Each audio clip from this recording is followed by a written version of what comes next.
take a couple questions, starting with the question we received from Steve Jewin. Ryan, why did you decide to take this as a catch weight at 160?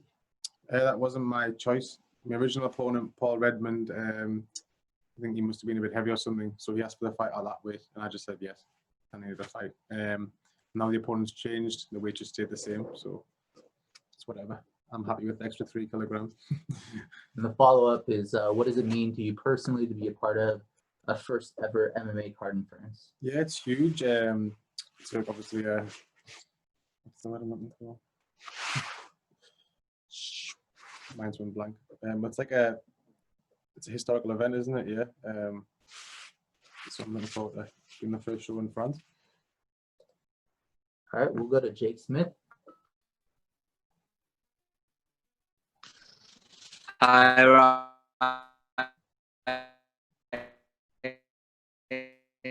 How's it going?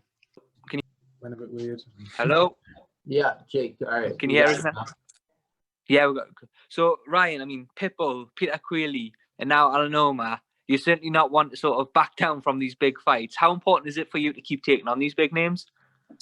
Like I say, mate, like the last fight obviously was a bit unlucky. But I've never been the one to take easy fights. You know what I mean? I mean, Alame's 25-3 on short notice. A lot of people would have just said no. But I'm confident. Had a really good camp, and I'm ready for whoever. You mentioned, of course, there's a short notice as well. How much time have you had to sort of study Alan's game, or is it something where you more focus on yourself and focus on your opponent going into a fight? Yeah, more focused on myself. Obviously, I've watched a couple of tapes of him. I've seen some good things, some bad things. But I'm not going to dwell on it too much. I'm just going to go in there and do what I do. What sort of version, I guess, of Ryan Scope can we expect to see? Because during lockdown, I know you've moved a little bit of your camp down to 4-corner combats as well to help develop. What version of Ryan Scope are we going to see there come Saturday night? Just like the fittest, best version of Ryan Scope. Do you know what I mean? I've cut no corners this time. I've been criticised for being lazy in the past, and it's true. But this time it hasn't been the case. So I'm ready. All right, Donna. Hey, Ryan, could you talk us through what exactly happened with the Paul Redmond fight, and do you believe you two are going to cross paths again? Possibly. I mean, Paul Redmond broke his thumb, I believe. So it's a shame, but it's a fight game, isn't it? These things happen. Which obviously training hard every day, twice a day. So you get injuries. Like I say, when I beat Alan, I'm going to be going in line for someone above Redmond. I would hope anyway. But if he wins his next fight, we can get it on. Definitely, if he still wants to. Obviously, you were involved in your last fight. It was a legendary night in Dublin. Of course, it didn't go your way. But what are your memories of that evening and the whole build-up and what happened that night in Dublin?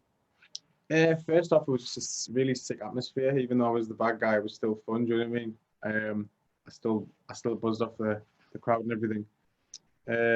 Obviously, I wasn't myself that night, as you could probably guess from the first round.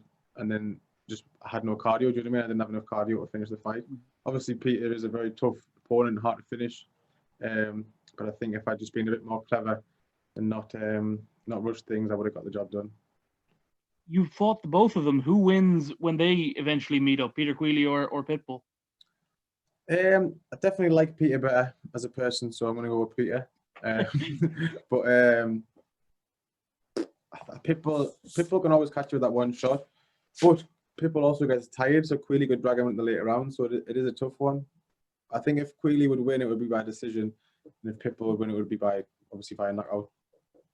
Last one from me. How important is it for you? Obviously, this show is going to be on the iPlayer. That's a huge deal in the UK.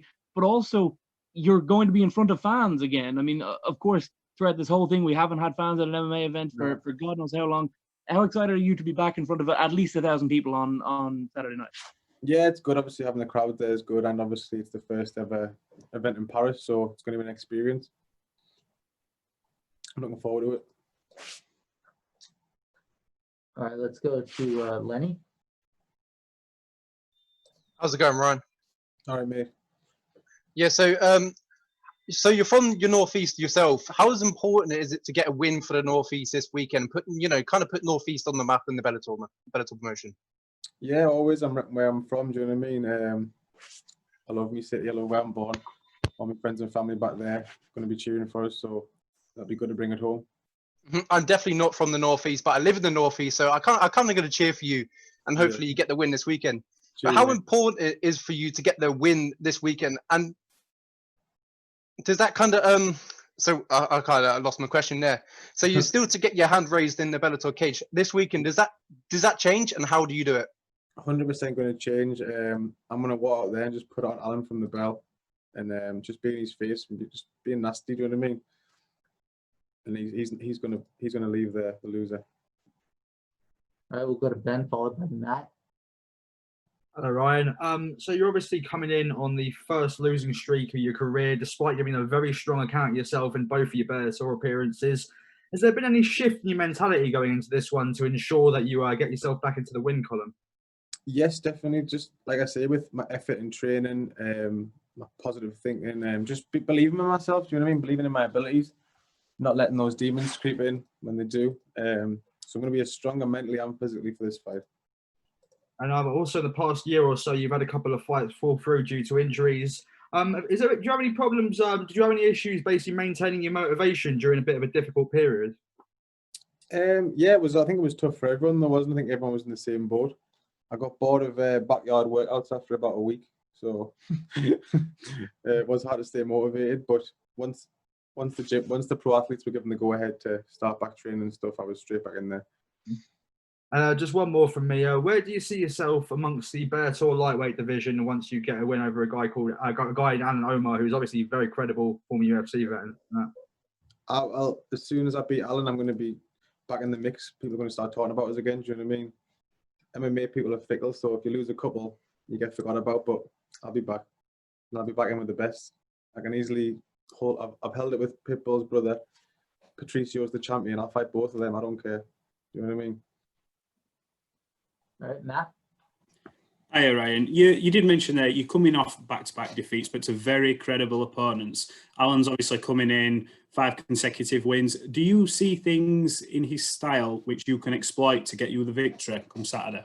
Yeah, Alan's obviously been fighting lesser people than I've been fighting. He lost a couple, and he's obviously handpicked a few of his last opponents. I've never done that, so that's obviously shows weakness in his character.